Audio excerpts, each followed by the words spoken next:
열왕기상 8장을 통해서 솔로몬의 성전 봉헌시 이런 제목으로 함께 은혜 나누도록 하겠습니다. 이제 20년간 긴 성전과 왕궁의 공사가 있었습니다. 성전은 7년 반에 거쳐서 공사가 완성됐다 이렇게 얘기를 했었죠. 그런데 이제 거기에는 또 그 돌이나 나무를 준비하는 기간 3년은 빠져 있다 그랬습니다. 그래서 근 10년 이상을 성전 공사에 전 국민이 동원되다시피 했습니다. 그래서 많은 어려운 가운데 어쨌든 성전 공사를 완성하고 이제 성전 봉헌식을 올리게 되었습니다. 성전 봉헌식은 뭘 하는 거예요? 성전 봉헌. 성전을 다 지었으니까 이제 거기에 하나님을 모시는 거죠. 원래 그 목적이 하나님을 모시려고 지은 거잖아요. 다윗은 자기의 살 집은 먼저 지었는데 하나님이 사실 집은 지금 아직도 천막에 있으니까 집을 제대로 지어드려야 되겠다 이렇게 얘기를 했더니 했던 그런 이제 곳이죠.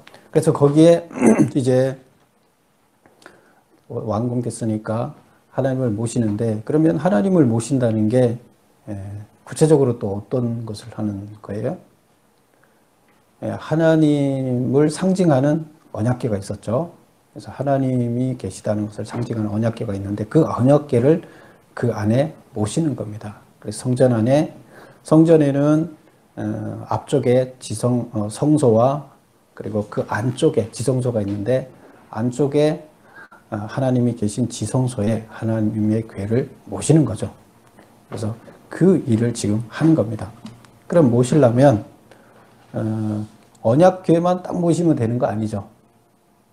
언약궤와 그 부수적인 모든 것들이 준비해놓고 모셔야 되는 거잖아요. 그래서 그 기구들, 그 안에 있는 모든 기구들도 같이 모시는 그런 것이 바로 성전 봉헌식이 되겠습니다. 그럼 성전 봉헌식에서는 많은 사람들이 참여하겠죠.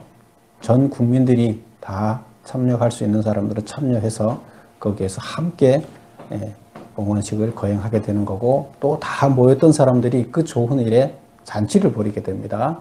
그 잔치를 벌일 때 소와 양을 잡아서 하나님께 제사를 드리고 그리고 그것을 희생 제물로 하나님께 드리고 또 같이 나누어 먹는, 고기를 나누어 먹는 이런 봉헌식이 되겠습니다. 1번을 한번 보겠습니다.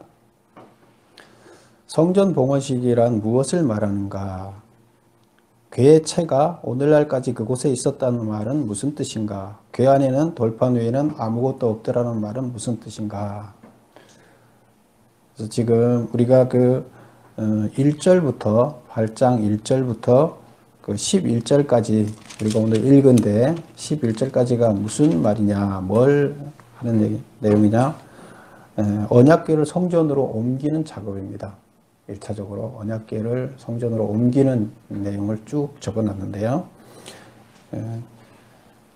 그래서 거기에서 그 내용에서 성전 봉헌식의 개념을 우리가 보면 성전을 하나님께 지었으니까 하나님께 드리는 거죠. 성전을 봉헌합니다. 하나님께 드립니다. 하는데 그 드리는 작업이 바로 언약궤를 성전으로 옮기는 것이다. 그래서 하나님이 계시니까 이제 하나님 집이 된 거죠. 그런 개념이 되는 거고요. 그러면 이제 두 번째 질문. 궤의 채가 오늘날까지 그곳에 있다. 그게 몇 절에 있나 하면 8절 보세요. 이제 그 언약궤에는 채가 있어요. 채는, 언약궤는 가마처럼, 우리나라 이제 통상적으로 얘기하면 가마처럼 이렇게 만들고 그 가마 안에는 언약궤가 들어있어요. 법궤라고도 하고 언약궤라고도 하고 뭐 그러는데, 그 다음에 그것을 이동할 때 쓰기 위해서 가마처럼 이렇게 채를 양쪽으로 고정시켜 놓게 되어 있고요. 그 앞뒤에서 한 사람씩 이 채를 잡고 가게 되는 거죠. 그래서 두 사람이나 아니면 네 사람이 그 채를 잡고 이렇게 가는 거죠. 그래서 양쪽으로 좌우에 채를 만들어 놨습니다. 이동하기 위해서. 근데 그건 이제 고정되어 있어요, 거기에. 그래서 8절에 보면 채가 길므로 그 채 끝이 내 소 앞 성소에서 보이나 밖에서는 보이지 아니하며 그 채는 오늘날까지 그곳에 있더라. 지성소에 언약궤를 넣었는데 밖에서 보면은 원래 거기는 그 문이 문을 열어놓으면 밖에서 이렇게 문이 보이겠죠. 안에가 보이겠죠. 그래서 그 채가 보였다 이런 얘기인데 언약궤 채가 보였다는 얘기인데 채가 오늘날까지 있더라. 여기서 오늘날은 언제예요? 지금 이것을 기록하는 때죠. 이 지금 열왕기상을 쓰는 때죠. 이거 언제 썼다 그랬어요? 포로기 때 썼다 그랬죠. 포로기는 지금 이 사건이 있었던 때로 솔로몬 궁전이 지어진 때로부터 포로기 때는 몇 년이 지난 때예요? 한 500년 정도 지난 때예요. 4, 500년 이렇게 지난 때니까 그러면 4, 500년까지 아직 거기에 있더라 이런 얘기가 되는 거예요. 그렇죠? 그럼 그 무슨 말을 하려고 그래요? 채가 그 안에는 다른 사람이 들어가지 못하니까 안에 있는지 없는지 몰라요. 그런데 채가 보임으로 인해서 언약궤가 거기 있다. 왜? 언약궤는 그 채를 고정시켜 놨기 때문에 뺄 수가 없어요. 그래서 거기에 있다는 것을 알게 되는데 왜 채가 거기 있다고 얘기를 하는 걸까요? 무슨 말을 하려고? 질문에 답을 보세요. 언약궤가 이동을 하지 않았다는 뜻이다. 채가 있었다는 것은 언약궤 거기 있다는 얘기죠. 다른 말로 표현하면 하나님이 지금까지 그 성전에 계시다는 뜻이다. 그래서 하나님이 성전에 계시다는 거예요. 우리가 하나님을 성전에 모시기 위해서 성전을 지어놓고 그 성전 안에 하나님이 계시라고 했는데 하나님이 아직도 계시다. 이게 이제 솔로몬과 이스라엘 백성들이 생각하는 그 생각이죠.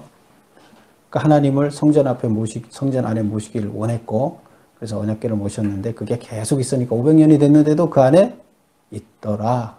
하나님이 계속 거기에 계셨다. 이런 얘기죠. 하나님이 정말 그 안에 계셨어요? 하나님은 그 안에 계시지 않는다고 여러 군데에서 얘기를 하고 있죠. 너희들이 지어놓은 그 안에 있지는 않는다 했는데 이들은 이렇게 생각했다는 겁니다. 자, 그 다음 문제는 뭐예요? 궤 안에는 돌판 외에는 아무것도 없더라. 그러니까 구절을 보세요. 이어서 나오는 그 궤 안에는 무슨 궤예요? 궤가? 언약궤죠. 언약궤 안에는 두 돌판 외에는 아무것도 없으니 이것은 이스라엘 자손의 애굽 땅에서 나온 후 여호와께서 저희와 언약을 맺으실 때에 모세가 호렙산에서 그 안에 넣은 것이더라. 언약궤 안에 들어있는 게 세 가지가 들어있었다 그랬어요. 근데 지금 남아있는 건 뭐만 있다는 거예요? 두 돌판만 남아있다는 거예요. 그럼 그 안에 처음에 뭐가 들어있었죠? 예, 아론의 쌍난 지팡이. 또 뭐가 있어요? 예, 만나 담은 항아리. 이 세 가지가 그 안에 들어있었는데 두 가지는 사라지고 언약궤만 들어있다. 이런 얘기예요. 그러면 왜 언약궤가 사라졌을까요?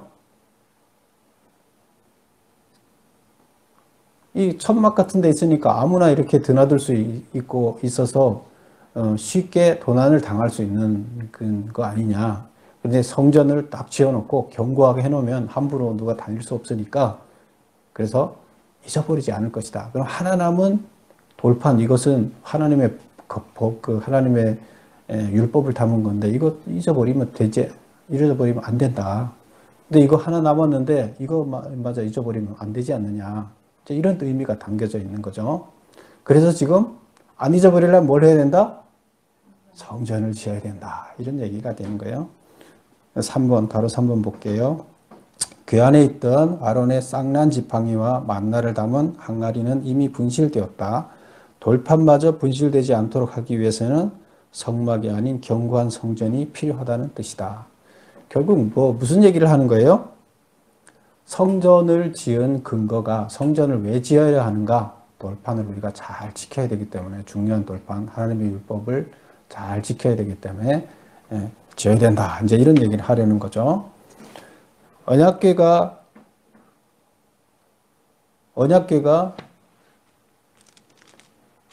우리가 그 앞에서 채는 오늘날까지 그곳에 있더라는 무슨 말을 하려고 한다고요?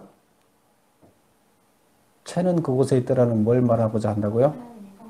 예, 하나님이 오늘날까지 성전에 계속 계시다. 우리가 계시라 그랬더니 거기 계속 계시다. 이 말을 이제 하려는 거고, 또 돌판 외에는 아무것도 없다는 말은 우리가 다 없어지지 않도록 하기 위해서 돌판을 지키려면 성전을 지어야 된다. 이런 말을 하고자 이렇게 논리적으로 표현해놨다. 이렇게 보면 됩니다. 그래서 언약궤를 성전으로 옮겼습니다. 이렇게 옮길 때는 2절을 한번 보실래요? 3절을 한번 보실래요? 이스라엘 장로들이 다 이름에 제사장들이 궤를 매니라. 누가 왔나 하면 이스라엘의 장로들이 다 모였다. 그 다음 1절에 보면 모든 지파의 우두머리 곧 이스라엘 자손의 족장들. 장로들도 있고 족장들도 있죠. 꼭 족장들이 장로가 다 되는 건 아니죠. 그래서 족장들은 각 지파별로 어르신들이 되는 분 중에서 지도자를 할 수 있는 분들이 족장이고, 그 중에서 또 일부가 장로가 되는 거죠. 그래서 그런 사람들, 이스라엘을 이끌어가는 지위에 있는 그런 핵심 인물들을 다 모았다. 그러면 왜 이들이 왔다는 얘기는 누가 왔다는 거예요? 전 이스라엘 사람들이, 이스라엘 마을 사람들, 시족을 대표해서 다 모였으니까 전 백성이 다 모였다, 이런 의미가 되는 거예요. 그래서 이들을 모아놓고, 언약궤는 누가 메고 들어갔어요? 예, 제사장. 왜 제사장이 메요? 예. 언약궤는 제사장만 메게끔 돼 있어요. 다른 사람이 그 언약궤를 건드리면 죽어요. 그러니까 하나님께서 출애굽기에서, 레위기에서 이미 그것을 다 율법으로 정해놨어요. 그래서 제사장들만 그걸 메게 돼 있어요. 그렇게 했고, 그 다음에 5절에 보면 솔로몬 왕과 그 앞에 모인 이스라엘 회중이 그와 함께 궤 앞에 있어. 솔로몬과 회중들은 어디에 있는 거예요, 지금? 회중들도 많이 모였어요. 근데 회중이 그 성전 안으로 다 들어갈 수 있을까요? 없을까요? 없어요. 원래 성전 안에 들어가는 사람들은 누가 들어가는 거예요? 제사장들만 들어가게 돼 있어요.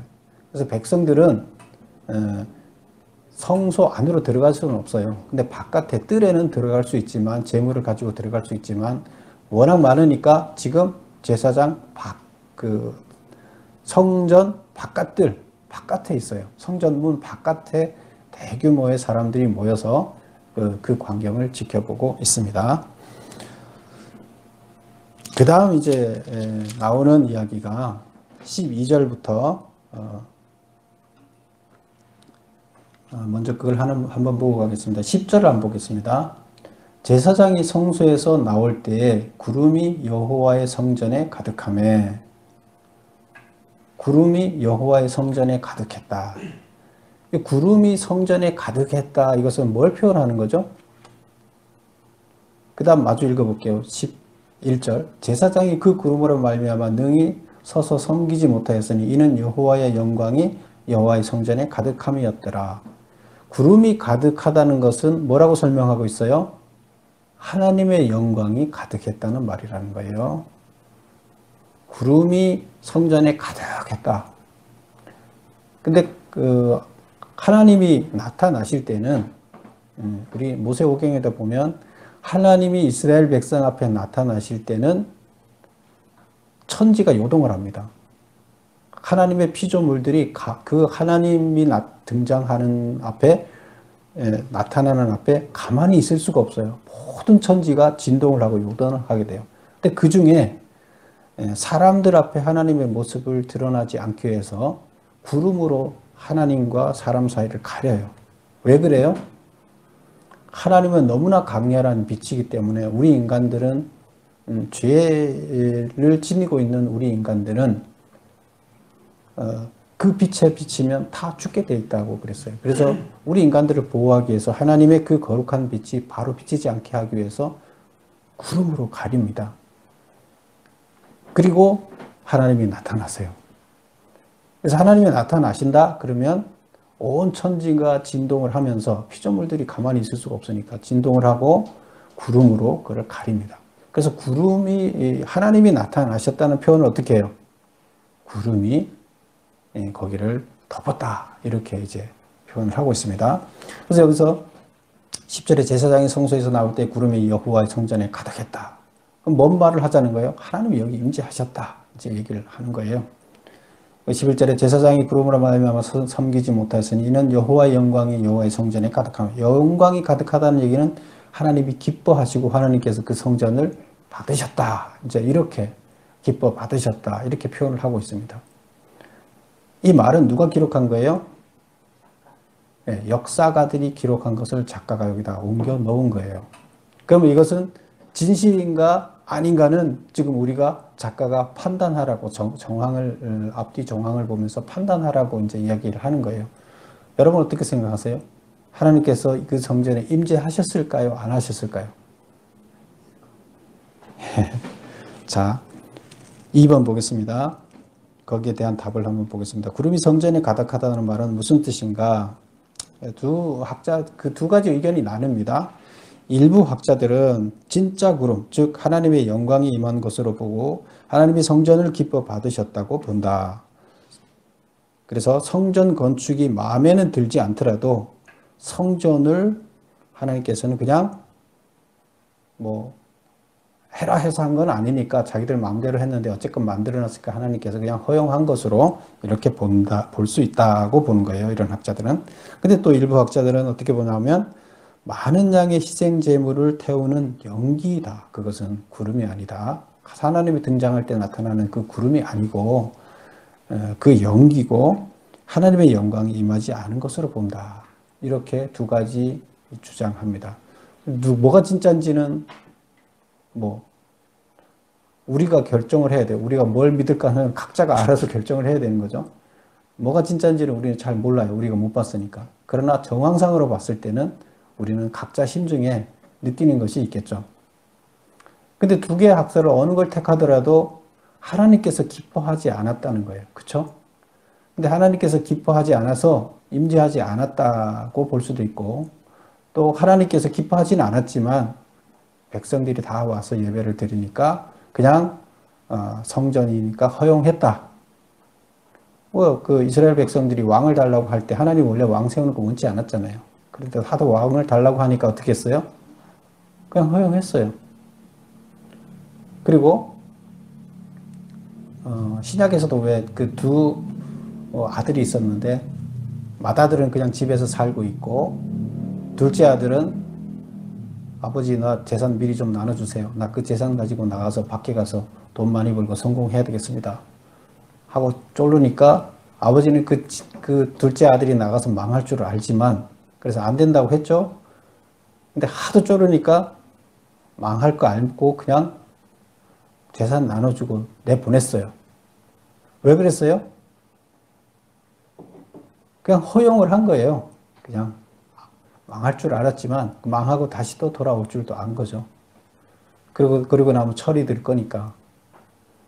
그래서 그냥 허용을 했어요. 그런 거를 이제 허용이라고 하는 거죠.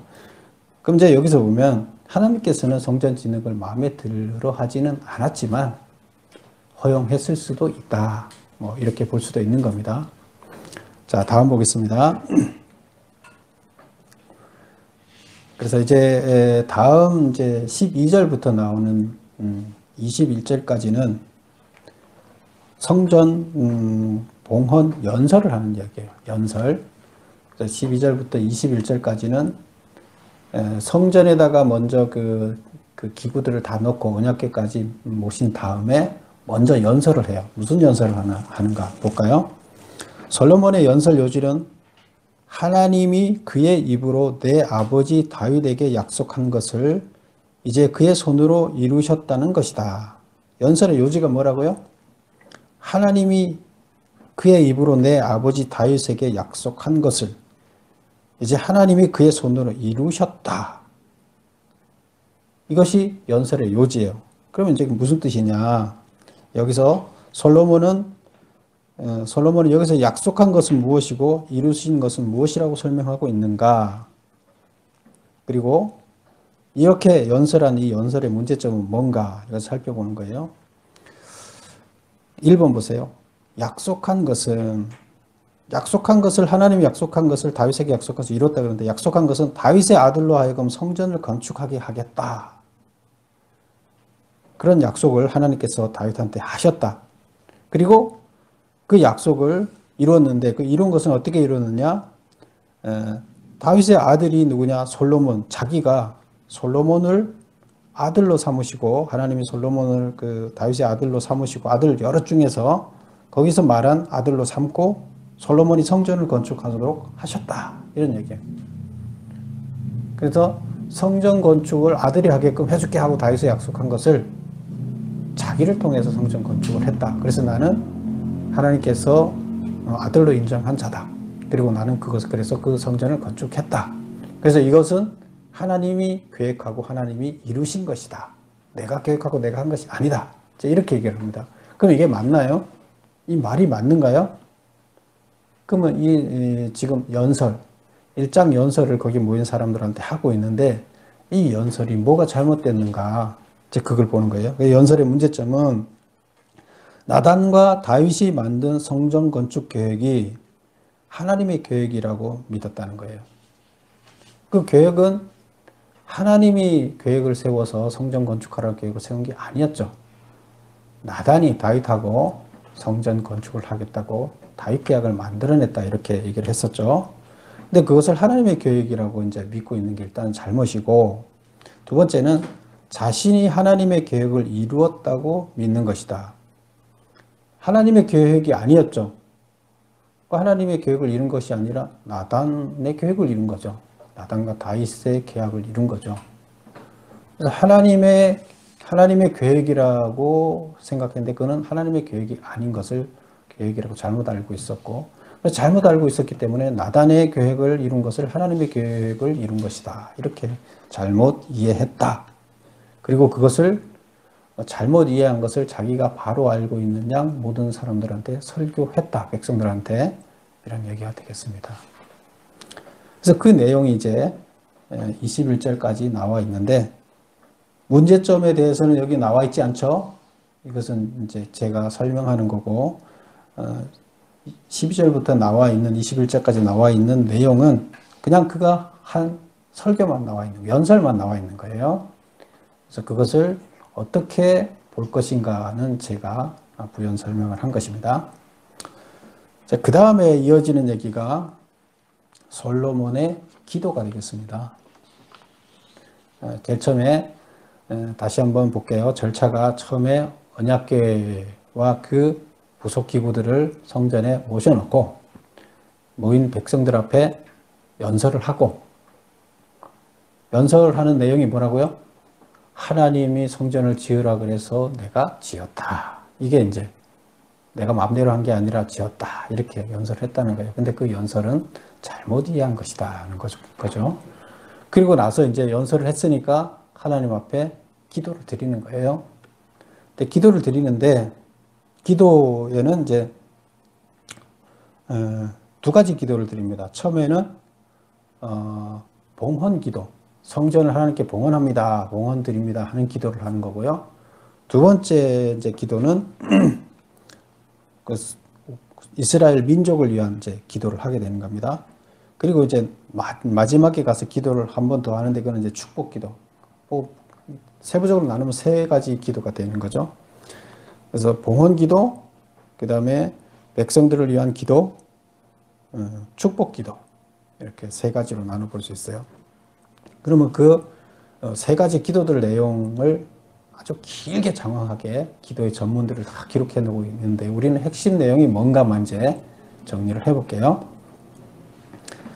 먼저 이제 봉헌 기도 내용은 22절부터 30절까지 되어 있는데요. 메모 한번 보세요. 4번, 가로 1번.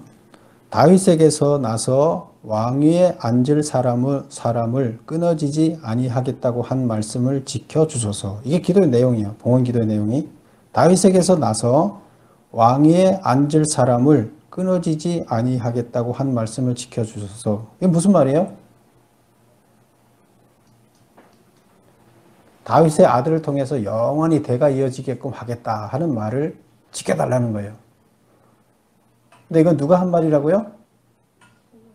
다윗 계약을 나단과 솔로몬이 나단과 다윗이 만들어낸 이야기다 이렇게 얘기를 했었죠. 그런데 다윗에게서 나서 왕위가 끊어지지 않게끔 내가 지금 왕위에서 끊어지지 않고 다음 대로 계속 이어지게 해달라 이렇게 기도를 하는 거예요. 근데 이 대가 끊어지지 않고 계속 이어졌을까요? 안 이어졌을까요? 안 이어졌어요. 솔로몬이 죽고 나서 바로 그 다음에 나라가 갈라지고 벌써 무너지기 시작했어요. 그리고 나중에는 자기 그 아들이 아닌 사람들이 또 왕위에 오르고 이제 잘립니다. 그럼 하나님이 영원히 그렇게 해주겠다는 약속이 안 이루어진 거잖아요. 하나님 하신 게 아니에요. 하나님 무조건 뭐 잘못하든 잘하든 무조건 영원히 너희를 대를 이어주겠다 그런 약속 하시는 하나님 아니시죠. 그리고 두 번째 기도 내용이 뭐냐면 성전을 주야로 지켜보시어 그곳을 향하여 기도하는 자들의 기도를 들어주세요. 이게 이제 봉헌 기도의 내용이에요. 내가 성전을 이제 지었습니다. 그러니 우리 대를 끊어지지 않게 계속 이어주세요. 그리고 뭐라고요? 성전을 향해서 기도하는 사람들의 기도는 무조건 들어주세요. 뭐 이제 이런 거죠. 이제 이런 식의 기도를 했습니다. 그래서 이것이 이제 30절까지 내용인데요.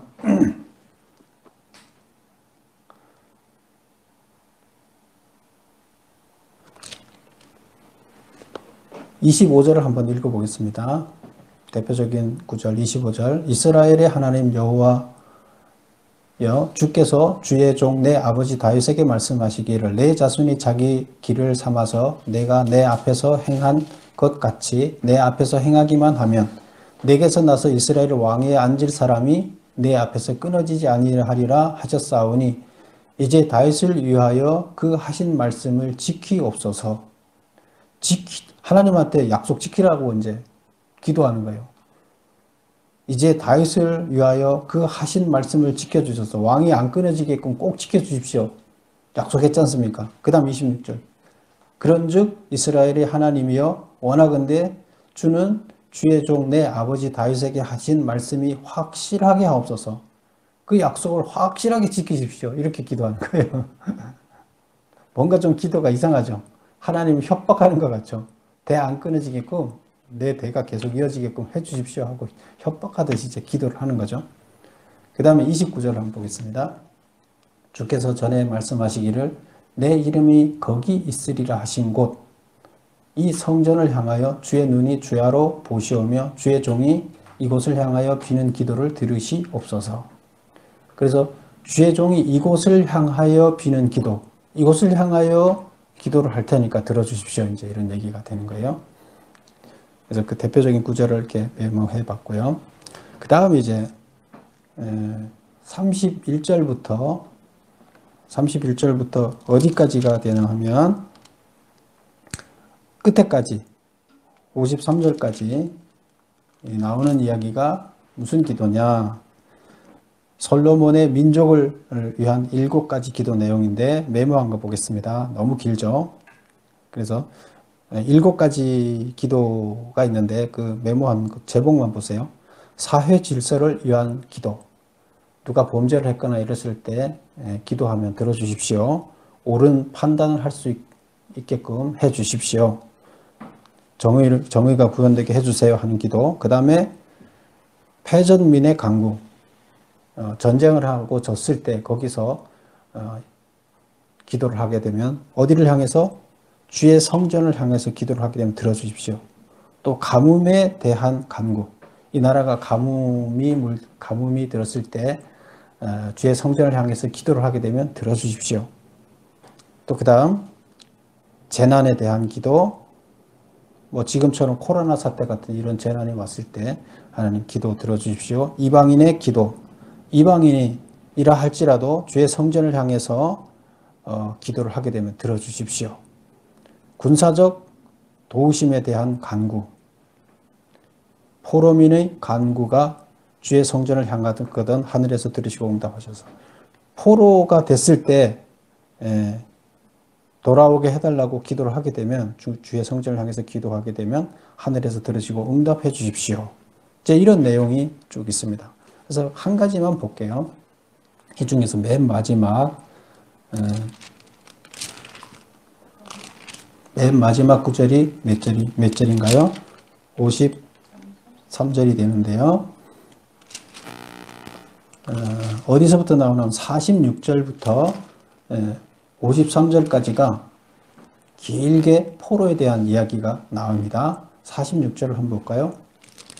범죄하지 아니하는 사람이 없사오니 그들이 주께 범죄함으로 주께서 그들에게 진노하사 그들을 적국에게 넘기심에 적국이 그들을 사로잡아 원근을 막론하고 적국의 땅으로 끌어간 후에, 그래서 이스라엘 백성들이 죄를 져서 적에게 넘겼다 하나님이. 그래서 멀리 잡혀갔다.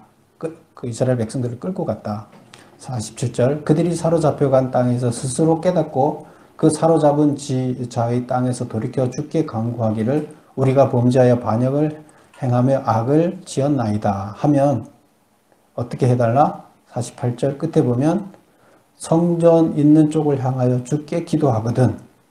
49절 주는 계신 곳 하늘에서 그들의 기도와 간구를 들어주십시오. 이런 얘기예요. 그러니까 포로로 잡혀가서 기도를 하게 되면 들어주십시오. 이 내용이 이제 53절까지 쭉 나와요. 근데 이게 그러면 솔로몬이 포로로 잡혀갈 줄 알고 기도를 한 것 같잖아요. 그렇죠? 어떻게 알아요? 예언자도 아니고 솔로몬이. 어떻게 알았을까요? 이거는 솔로몬의 기도의 본문이에요. 그 기도의 본문을 역사가 그대로 기록해 놓은 거예요. 작가는 그거를 그냥 여기다 원문대로 포함시켜 놓은 거예요. 편집 그대로 한 거예요. 그러면 어떻게 봐야 돼요? 어떻게 그걸 알았을까요? 이 내용을? 이미 신명기에 나온 내용이에요. 이 내용이 어디 있다고요? 신명기에 있는 내용을 그대로 여기 인용해서 기도를 한 거예요. 솔로몬이 예언을 해서 포로로 잡혀갈 걸 예언한 것이 아니라 모세가 신명기에서 이런 상황이 앞으로 발생할 수도 있다. 그랬을 때는 가서 정말로 진심으로 하나님께 기도하고 하나님 말씀대로 살기를 실천하게 되면 하나님께서 다시 회복시켜서 나라도 회복시켜주고 돌아올 수 있게 해줄 것이다. 이런 예언을 하게 됩니다. 근데 그것을 여기서 그대로 인용을 한 거예요. 인용문으로 기도를 한 거죠. 그래서 지금 이런 기도를 쭉 합니다. 근데 여기서 핵심은 뭐예요? 이런 사건에 대해서 이런 일이 있어도 주의 성전을 향하거든 주의 성전을 향해서 기도를 하게 되면 들어달라 이거예요. 핵심이 뭐예요? 주의 성전 쪽을 향하면 하나님께서는 응답해 주십시오. 들어주십시오. 이거예요. 그래서 솔로몬이 이렇게 기도의 핵심에는 마지막에 꼭 성전을 향해서 기도하는 자들의 기도는 응답해 주십시오 하는 이제 기도를 했다는 겁니다. 그리고 이제 축복 기도를 하게 됩니다. 이어서 마지막 이제 기도가 54절에서부터 61절까지 마지막에 이제 축복하는 기도를 하게 됩니다. 거기 모여 있는 모든 사람들한테 이제 축복을 하는 거죠. 그러면 축복하는 기도의 요지는 뭐냐? 메모 보겠습니다. 주께서 우리 조상과 함께 계시며 도와주셨던 것처럼 우리와 함께 계시며 도와주시며 영영 우리를 떠나거나 버리지 마소서. 그러니까 우리 조상들을 하나님께서 하나님의 자녀로 선택하고 도와주시고 동행해 왔잖아요. 그런데 우리도 그렇게 해 주십시오. 우리도. 그러면서 영영 우리를 떠나거나 버리지 마시옵소서. 우리 가운데 계속 계십시오. 이렇게 얘기를 하는 거죠. 성전을 지어놨으니까 더더욱 우리와 같이 계셔 주십시오. 당신이 고초도 만들어놨지 않습니까? 이렇게 하면서 우리의 마음을 주께를 향하여 그의 모든 길로 행하게 하시며 명령하신 법도와 율례를 지키게 하소서. 그래서 모인 모든 사람들의 마음을 주께로 향하여 그의 모든 길로 행하게 하시며 명령하신 법도와 율례를 지키게 하소서. 그래서 우리를 떠나지 마시고 우리와 동행하시옵소서 하는 기도. 그 다음에 우리들이 우리 스스로 하나님의 율법을 잘 지킬 수가 없는 경우가 많잖아요. 그러니까 우리의 마음을 주께를 향하여 그의 모든 길을 행하게 해달라. 지킬 수 있게 해달라. 그래서 명령하신 법도와 율례를 지킬 수 있도록 해 주십시오 하는 이제 기도를 합니다. 이것이 이제 그 모인 모든 사람들, 이스라엘 백성을 위한 축복의 기도가 되겠습니다. 그리고 이제 마지막에 62절부터 이제 66절까지가 봉헌식의 마지막이 되는데요. 이제 실제적인 봉헌식입니다. 지금까지 봉헌식에 이제 휘날리가 되는 거죠, 마지막에. 봉헌식의 휘날리는 마지막이 뭐예요? 제물을 드리는 거예요. 하나님 앞에 제물을 드리는 의식이 봉헌식의 마지막이 되겠습니다. 그래서 이것을 이제 결정적인 봉헌식이라고 보는 거고, 그 앞에 이제 절차를 하고 마지막 제물을 드리는 겁니다. 그러면 7번 보겠습니다. 성전 봉헌식에서 드린 희생 제물은 얼마나 되는가? 제물을 또 많이 드렸겠죠. 희생 제물이 너무 많아서 놋 제단 대신 제단으로 사용한 곳은 어디인가? 절기가 14일간 이어진 이유는 무엇인가? 자, 먼저 첫 번째 문제 보겠습니다.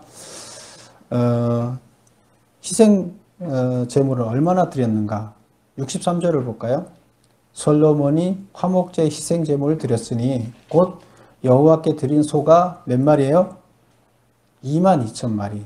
소가 22,000마리. 양이 12만 마리. 이와 같이 왕과 모든 이스라엘 자손이 여호와의 성전의 봉헌식을 행하였다. 소가 몇 마리요? 22,000, 양이 몇 마리? 12만 마리. 그러면 거기 모인 사람들이 이제 이걸 또 음식을 나눠 먹어야 되잖아요. 그럼 양이 12만 마리면 양을 한 사람이 먹을 수 있어요? 1인당 한 마리 먹을 수 있어요, 양을? 못 먹죠. 만약에 양 한 마리를 잡아서 10명이 먹는다 하면 그러면 12만이면 얼마나 모였다는 거예요? 120만이 모였다는 얘기가 되는 거잖아요. 어마어마한 거예요. 5명이 양 한 마리를 먹는다 하더라도 그러면 몇 마리 모인 거예요? 60만이 모인 거예요. 60만은 우리나라 군인의 숫자예요.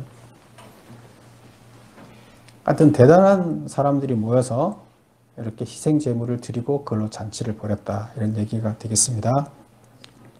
그 다음에 보세요. 그러면 그 희생 제물을 놋 제단 앞에서 드려야 되잖아요. 근데 놋 제단은 얼마 안 돼요, 사이즈가. 그러면 그걸 어떻게 이 많은 그것을 다 그 안에서 제물을 바칠 수 있었을까? 여기 보면 이렇게 나옵니다. 희생 제물이 너무 많아서 놋 제단 대신 제단으로 사용한 곳은 성전 앞들에 임시로 설치한 돌 제단을 사용하였다. 그래서 그 성전 앞쪽에 그 문 밖에다가 그 돌 제단을 만들고 거기에 어마어마하게 크게 만들었겠죠. 그리고 거기에서 번제를 드릴 수 있도록 이렇게 했었다. 이런 얘기가 되는 거고요. 그 다음에 65절 한번 볼까요? 이때 솔로몬이 7일과 7일 도합 14일간을 우리 하나님 여호와 앞에서 절기로 지켰는데 며칠을 절기로 지켰다고요? 14일간을 절기로 지켰대요. 근데 이거에 대해서는 이제 역대기 하에서 구체적으로 이제 이 날짜까지 나옵니다. 근데 그 역대기 기록을 참고해 보면 제가 메모한 거 보세요. 14일이 왜 14일이 되나 하면 지금 봉헌 절기는 일주일을 지켰어요. 7월 8일부터 14일까지 일주일을 봉헌 절기로 지켰어요. 그 다음에 이어지는 초막절이 7월 15일부터 초막절이에요. 그래서 초막절이 일주일간 또 지켜져요. 그래서 이게 쭉 이어져서 2주가 됐다. 그래서 14주가 됐다. 이런 얘기예요. 그러면 그 봉헌식을 하기 위해서 모였던 사람은 며칠 만에 돌아가는 거예요? 14일을 꽉 채우고 15일 만에 이제 돌아갔다. 이제 이렇게 나옵니다. 그래서 보름 만에 집으로 돌아가는 봉헌식에 참여했던 사람들이 되는 거예요. 그래서 65절 끝에 보면 하맛 어귀에서부터 애굽 강까지의 온 이스라엘의 큰 회중이 모여 그와 함께 하였더니 하맛은 맨 북쪽, 그 다음에 애굽 강은 맨 남쪽. 그래서 이스라엘 전체 백성들이 다 모였다, 이런 얘기가 되는 거고요. 66절, 여덟째 날이 솔로몬이 백성을 돌려보내매, 여덟째 날에 솔로몬이 백성을 돌려보내매 백성이 왕을 위하여 축복하고 자기 장막으로 돌아가는데 여호와께서 그의 종 다윗과 그의 백성 이스라엘에게 베푸신 모든 은혜로 말미암아 기뻐하며 마음이 즐거워하였더라, 이렇게 얘기를 하고 있습니다. 그래서 오늘 이 이야기는 성전 봉헌식인데요. 성전 봉헌식에 하나님께 이렇게 성전을 만들어서 하나님께 드리는데 그것이 정말로 하나님이 기뻐하시는 거냐? 정말로 기뻐하실 거냐? 우리는 전반적인 흐름으로 봤을 때 지금까지 성전을 짓는 것에 대한 하나님의 입장을 봤을 때 하나님은 결코 흡족하게 기뻐하시지는 않으셨을 것이다, 이렇게 보고 있어요. 근데 여기서 기록은 하나님께서 영광이 임하셨고 구름이 임하셔서 기쁘게 임하셨고 받으셨다, 이렇게 표현을 하고 있지만 전반적인 흐름으로 봤을 때는 그렇지 않았을 것이다 하는 것이 우리가 볼 수 있는 것입니다. 이해할 수 있어요, 그렇게. 그리고 모든 백성들이 지금 엄청나게 힘들게 이것을 지었잖아요. 많은 사람들 노동력에 시달리고 다 따지면 20년인데 성전 공사까지 합치면 20년인데 근데 나중에 또 뒤에서 기록 보면 그 이후에도 더 많은 성을 더 지었다고 하고 있어요, 다른 지역에. 그러면 어마어마한 그 백성들을 건축 공사 외에도 다른 지역의 성 공사라든가 이런 것에 백성들을 부렸어요. 그래서 너무 힘들게 했어요. 그래서 여기서는 뭐 백성들이 기뻐했다 이렇게 보지만 실제적으로 백성들이 이 하나님의 성전을 짓고 다 모이라 그래서 다 모이기는 했지만 우러나는 기쁨이 없었을 것이다, 이렇게 보여지는 것이에요.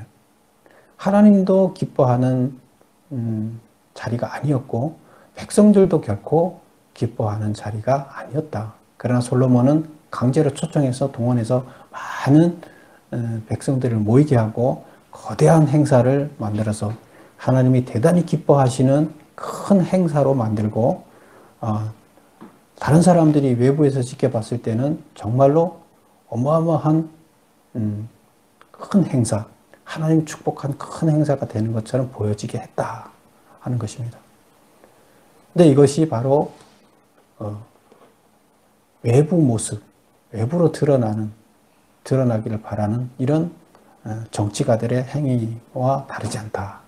이방 신전을 만들고 거기에서 축제를 벌이는 것과 다르지 않다. 즉 그런 모습을 우리가 여기서 볼 수 있습니다. 그런데 표현들은 또 아주 기쁘고 다 문제 없는 것처럼 표현이 되어 있지만 자세히 살펴보면 그렇지가 않았다 하는 것을 우리가 볼 수 있어요. 그럼 작가는 이 내용을 통해서 뭘 고발하고자 하는 거예요? 이방 신전을 짓는 거와 솔로몬이 지금 성전을 짓는 거와 뭐가 다르냐? 그럼 하나님이 정말로 기뻐하지 않았다면, 많은 백성들을 고생시키고 기뻐하지 않았다면 이것이 정말로 옳은 것이냐? 잘못됐다는 거죠. 그래서 이 내용들을 이제 모든 백성들은 어떻게 알고 있어요? 그리고 외부의 사람들은 어떻게 알고 있어요? 솔로몬이 대단히 훌륭한 일을 잘한 걸로 알고 있지만 작가는 겉으로는 그렇게 비쳤지만 실제 그렇지 않다는 것을 고발하고 있습니다. 그래서 포로기에서 지금 솔로몬이 한 잘못에 대해서 이렇게 고발하는 내용을 구체적으로 기록하고 있다. 이런 시각에서 우리는 이것을 읽어 나가야 합니다. 그래서 우리 신앙생활도 하나님 보시기에 참으로 하나님이 기뻐하시는 신앙생활을 해야 됩니다. 하나님이 기뻐하시는 삶을 살아야 됩니다. 겉으로 드러나기 위한 그런 삶을 사는 우리가 되지 않기를 바랍니다. 기도하겠습니다.